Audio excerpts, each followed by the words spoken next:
মানে লগ পোৱা কিমান মিনিট কৰিছে আজি? সর্বপ্রথমে সাংবাদিক বন্ধুসকলক ধন্যবাদ।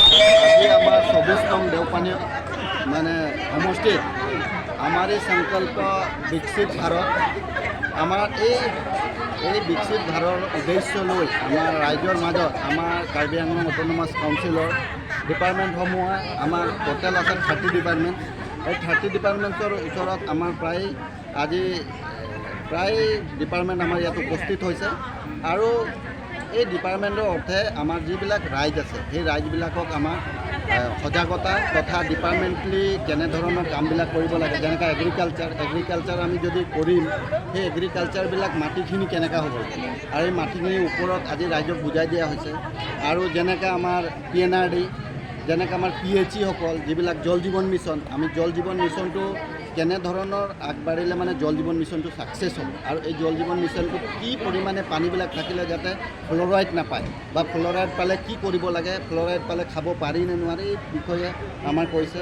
আৰু প্ৰায় ছ'চিয়েল ৱেলফেয়াৰ ডিপাৰ্টমেণ্টৰ কৈছে, আমাৰ যিবিলাক মাতৃ বন্দনাবিলাক কৈছে আৰু আমাৰ যিবিলাক হেল্থ অফ ফেমিলি যিটো আয়ুষ্মান কাৰ্ডৰ বিষয়ে কৈছে, যিটো আমাৰ 5 লাখ টকা আমাৰ মোদী চৰকাৰ দিনত তেখেতৰ নেতৃত্বত হৈছে প্ৰধানমন্ত্ৰী আয়ুষ্মান কাৰ্ড, মুখ্যমন্ত্ৰী আয়ুষ্মান কাৰ্ড, এই বিষয়ে আমাৰ আজি ৰাইজক জনোৱা হৈছে আৰু এই সুবিধাতে আমাৰ বস্তুবিলাক পাব। যিহেতু আমাৰ এতিয়া বৰ্তমান অসমত 40 লাখ ৰেচন কাৰ্ড দিয়া হ'ব, তাৰে কাৰ্বি আংলং তথা 24 নং দেওপানী অন্তৰ্গত বহুতো ৰেচন কাৰ্ড আমাৰ ফিল আপ হৈছে। ৰেচন কাৰ্ডবিলাক আমাৰ অতি সোনকালে আমি বিতৰণ কৰিম, এইবিলাকৰ ওপৰত আমাৰ আজি সকলোকে জনোৱা হৈছে।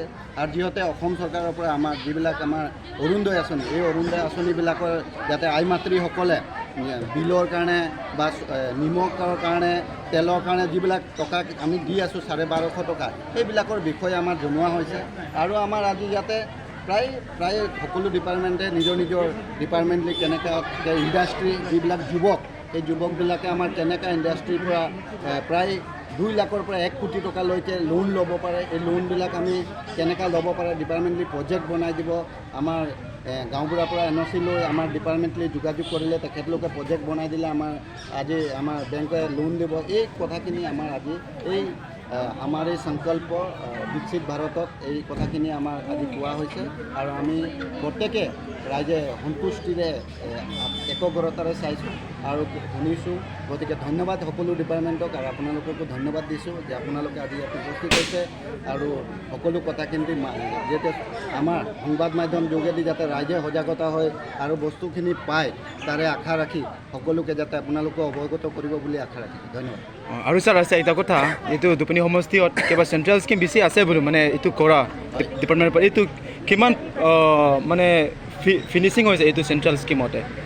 আমাৰ চেণ্ট্ৰেল স্কিম দেওপানী বুলি কথা নহয়, গোটেই কাৰ্বি আংলঙতে হৈছে আৰু যিহেতু আমাৰ অটোনমাছ কাউন্সিলতে প্ৰত্যেক ডিপাৰ্টমেণ্টতে কাম হৈছে। চেণ্ট্ৰেল স্কিম অকল দেওপানী বুলি নহয়, গোটেই ভাৰততে হৈছে, কাৰণ প্ৰধানমন্ত্ৰীয়ে যিটো চেণ্ট্ৰেল স্কিমবিলাক সেই স্কিমবিলাক ভাৰততে সকলোকে দিছে। গতিকে অকল দেওপানী বুলি নহয়, চবতে পাইছে।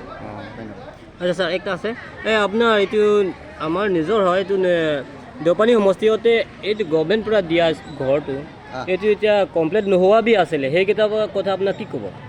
নাই, এতিয়া আপোনালোকে চাই লওক, যিসকল PMAY ঘৰ আপোনালোকে জানে চৰকাৰে বহুত ষ্টেপ লৈছে, কিছুমান নিজববীয়াকৈ বনাইছে আৰু সেইবিলাক যদি ঘৰ সম্পূৰ্ণ হোৱা নাই তেওঁলোকে জেললৈ যাব, সেইটো সম্পূৰ্ণভাৱে মানে এক কথাত।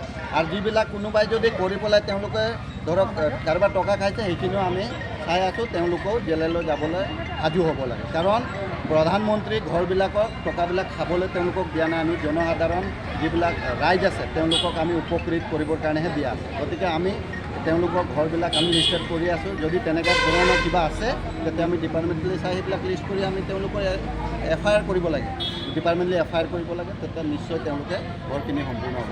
মই দেখাততো তেনেকৈ নাই, তথাপিও বহুতকেইটা থাকিবও পাৰে। গতিকে বৰ্তমান সময়ত আমাৰ প্ৰায়ে সম্পূৰ্ণ হৈছে আৰু।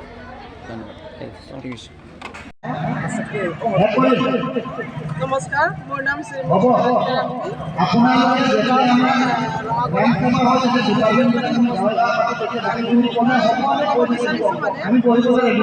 যিহেতু আমাক কিবা এই ঘৰটো আমি ভাল পাইছোঁ, চৰকাৰৰ পৰা আমাক ইমান ধুনীয়াকৈ আমাৰ এই ঘৰটো দিছে। তাৰপিছত ঘৰটো আমি নিজে বনালোঁ, বনাই মেলি এতিয়া বহুত ভাল পাইছোঁ। আৰু আমি অকণমান কিবা ধুনীয়াকৈ বনাই মানে 2টা ৰুম এতিয়া বনাই আমি এতিয়া ঘৰটো ব্যৱহাৰ কৰি আছোঁ। তাৰপিছত আৰু কিবা ধন্যবাদ দিব বিচাৰিছোঁ। আৰু এতিয়া জল জীৱন সেইটো আমি এতিয়া ইউজ কৰি আছোঁ। তাৰপিছত এতিয়া আকৌ লেট্ৰিন সেইটো এপ্লাই কৰিছোঁ, আশা কৰিছোঁ সেইটো যাতে আমি পাম। আৰু ঘৰো আমি ভালকৈ পালোঁ। তাৰপিছত ঘৰৰ যিটো জব কাৰ্ড বুলি অহা হয়, সেই জব কাৰ্ডো আমি সম্পূৰ্ণ আমি পাইছোঁ।